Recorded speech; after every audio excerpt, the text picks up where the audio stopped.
अब एक बार फिर से आपको उस कार्यक्रम में लिए चलते हैं। अमित शाह कार्यक्रम को संबोधित कर रहे हैं। से जम्मू कश्मीर के स्वास्थ्य के क्षेत्र में इंफ्रास्ट्रक्चर को और बढ़ावा मिलेगा और नए प्राइवेट अस्पताल आएंगे। अच्छे अच्छे अस्पताल आकर जम्मू कश्मीर के नागरिकों की सेवा में लगेंगे और ये दिन बहुत दूर नहीं है कि जम्मू कश्मीर से बड़े स्वास्थ्य की सुविधा के लिए भी किसी को जम्मू कश्मीर के बाहर नहीं जाना पड़ेगा, न दिल्ली जाना पड़ेगा, न कहीं और जाना पड़ेगा। मैं मानता हूं आज ये जो शुरुआत होने जा रही है जम्मू कश्मीर के अंदर, ये क्रांतिकारी शुरुआत प्रधानमंत्री जी के हाथ से होने जा रही है। मैं मनोज जी को विशेष अभिनंदन कोविड के लिए भी देना चाहता हूं कि उनके नेतृत्व में समग्र प्रशासन ने जम्मू कश्मीर जैसे दुर्गम भौगोलिक क्षेत्र वाले इलाके में भी कोविड का जो मैनेजमेंट किया है वो मैनेजमेंट से जम्मू कश्मीर बचा हुआ है।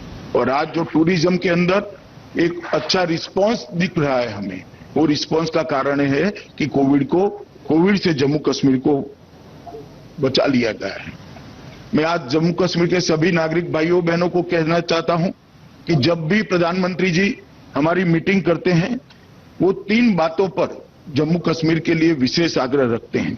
एक तो विकास की गति द्रुत गति होनी चाहिए, बहुत स्पीडी होनी चाहिए और विकास छोटे से छोटे व्यक्ति तक पहुंचना चाहिए। इसके जीवन स्तर को उठाने का हमने प्रयास करना चाहिए। दूसरा, लोकतंत्र को ग्रासरूट लेवल तक पहुंचाना चाहिए। जमहूरियत, डेमोक्रेसी ग्रासरूट लेवल तक पहुंचती है तभी लोकतंत्र सफल होता है। और तीसरा, सुरक्षा और शांति के माध्यम से ही विकास प्राप्त किया जा सकता है।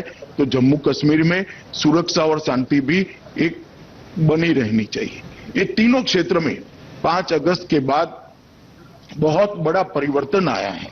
विकास के मामले में व्यक्तिगत योजनाएं हो, इंफ्रास्ट्रक्चर का डेवलपमेंट हो, चाहे भारत सरकार ने भेजी हुई संस्थाओं का अमल में लाने की शुरुआत हो, तीनों क्षेत्र के अंदर 5 अगस्त के बाद जम्मू कश्मीर प्रशासन ने एक चमत्कारिक स्पीड से काम किया है। व्यक्तिगत योजनाओं की जहां तक बात करूं, लगभग हर विधवा को सहायता मिलना, बुढ़ापे का पेंशन हर व्यक्ति को पहुंचाना, स्कूल की स्कॉलरशिप हर विद्यार्थी तक पहुंचाना, ढेर सारे व्यक्तिगत योजना के फायदे भारत सरकार की सभी स्कीमों के जम्मू कश्मीर में पहुंचाने का काम बहुत जल्द स्पीड से हुआ है। और आज लगभग सारी योजना सैचुरेशन के कगार पर खड़ी है। इससे जम्मू कश्मीर के अवाम को बहुत फायदा मिला है। इंफ्रास्ट्रक्चर में भी बहुत डेवलपमेंट हुआ है। हम कह सकते हैं कि जो शुरुआत प्रधानमंत्री जी ने 2014 से की है, इसको लॉजिकल एंड तक पहुंचाने का काम 5 अगस्त के बाद से एकदम द्रुत गति से, स्पीड से शुरू हुआ है। और मुझे भरोसा है कि आने वाले 1 साल के अंदर इसको हम देखेंगे कि जम्मू कश्मीर के अवाम के लिए, जनता के लिए एक सारा इंफ्रास्ट्रक्चर का जो हमारा इनिशिएटिव है वो फल देने लगेगा। और जितनी भी संस्थाएं प्रधानमंत्री जी ने यहां से मंजूर कर भेजी थी, उनका बनना, उनकी भर्ती होना, इनके कोर्स बनना, ये सारी व्यवस्था सब मोर्चे पर काम बहुत स्पीड से चल रहा है। जहां तक ग्रासरूट लेवल पर लोकतंत्र को पहुंचाने का सवाल है, 5 अगस्त के बाद पंचायती राज का अस्तित्व, त्रिस्तरीय पंचायती राज का अस्तित्व आया है और अभी चुनाव समाप्त हुए।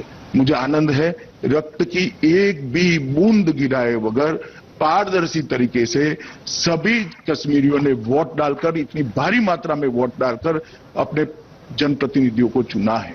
जब ये जिला पंचायतें बन जाएगी, अस्तित्व में आएगी, तब जिले का काम की प्रायोरिटी आपके जनप्रतिनिधि खुद करेंगे। आपसे संपर्क बढ़ेगा और आपकी इच्छाओं को जानकर वो जिले के विकास का नक्शा खींचेंगे और तभी जाकर ये जम्मू कश्मीर में विकास गांव तक, घर तक पहुंच पाएगा। और केंद्र से पैसा सीधा जम्मू कश्मीर सरकार के पास जाने की जगह जिला पंचायतों के हाथ में जाएगा और जिला पंचायत अपने जिलों का विकास करने की एक नई शुरुआत करेंगे। मैं मानता हूं मित्रों कि ये जो शांतिपूर्ण और पारदर्शी तरीके से चुनाव हुआ है और जम्मू कश्मीर के अवाम ने जिस प्रकार से इसके अंदर भारी संख्या में हिस्सा लिया है और बहुत अच्छे तरीके से सबने अपने अपनी मंशा के अनुरूप वोटिंग कर अपने प्रतिनिधि चुने हैं, वो जम्मू कश्मीर के विकास की यात्रा को गांव तक, आपके घर तक पहुंचाने में चमत्कारिक परिवर्तन आने वाले 5 सालों में करेंगे।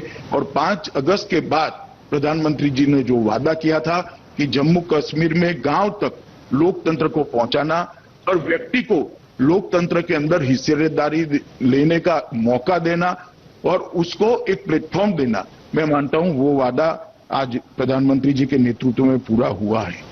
सुरक्षा और शांति का जहां तक सवाल है, सुरक्षा और शांति भी बहुत लंबे समय के बाद प्रधानमंत्री जी के कार्यभार संभालने के बाद 2014 से आज तक कश्मीर पहली बार एक ऐसे 6 साल का कालखंड आया है कि शांति का अनुभव कर रहा है।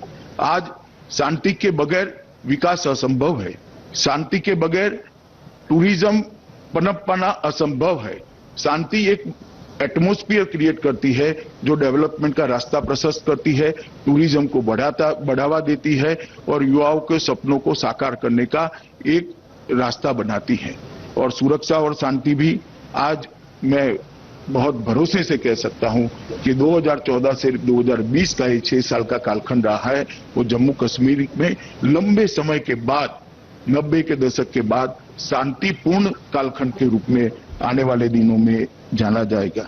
ये तीनों उद्देश्यों को हल करने में हमारे एलजी श्री मनोज सिन्हा जी की एक बड़ी भूमिका रही है। मुख्य सचिव जी ने भी पूरे एडमिनिस्ट्रेशन को इसके साथ जोड़ा है। मैं दोनों को भारत सरकार की ओर से बधाई भी देना चाहता हूं और दोनों का अभिनंदन भी करना चाहता हूं कि प्रधानमंत्री जी का जो वादा था 5 अगस्त के बाद कश्मीरियों को, वो कश्मीर की जनता को, उसको पूर्ण करने में बहुत लंबी मजल, बहुत कम समय के अंदर काटने का आप लोगों ने प्रयास किया है और सफलता भी प्राप्त की है। अंत में मैं जम्मू कश्मीर की जनता को इतना विश्वास दिलाना चाहता हूं कि प्रधानमंत्री जी ने अपने वायु प्रवचन के अंदर जो जो वादे किए हैं जम्मू कश्मीर के अवाम के लिए, वो सारे वादों को धरती पर उतारने के लिए भारत सरकार कटिबद्ध है। और एलजी के नेतृत्व में, हमारे मनोज सिन्हा जी के नेतृत्व में जम्मू कश्मीर प्रशासन भी कटिबद्ध है और आने वाला समय जम्मू कश्मीर के लिए एक बहुत अच्छा और सुवर्णमयी भविष्य का समय होगा, जो जम्मू कश्मीर के युवाओं का सपनों को साकार करेगा। फिर से एक बार आज सेहत की शुरुआत प्रधानमंत्री करने जा रहे हैं। इस मौके पर जम्मू कश्मीर के अवाम को मैं हृदय से बहुत बहुत शुभकामनाएं देता हूं और प्रधानमंत्री जी और एलजी दोनों का, मनोज सिन्हा जी का, दोनों का धन्यवाद करना चाहता हूं कि एक बड़ी योजना आपके कर कमलों से शुरू होने जा रही है और आने वाले दिनों में स्वास्थ्य इंफ्रास्ट्रक्चर का पूरा नक्शा जम्मू कश्मीर का बदल के रख देगी। और मैं इतना ही कहना चाहता हूं अंत में कि ये शुरुआत है, काफी लंबा पथ हमने काटना है, मगर शुरुआत इतनी स्टॉन्च है, शुरुआत इतनी कॉन्क्रीट है कि रास्ता आगे का हम जरूर तय समय सीमा के अंदर अपने लक्ष्य तक पहुंचेंगे, इसका मुझे भरोसा है। आप सभी का बहुत बहुत अभिनंदन कर मेरी बात को मैं समाप्त करता हूं। गुवाहाटी से हमारे साथ जुड़े थे माननीय केंद्रीय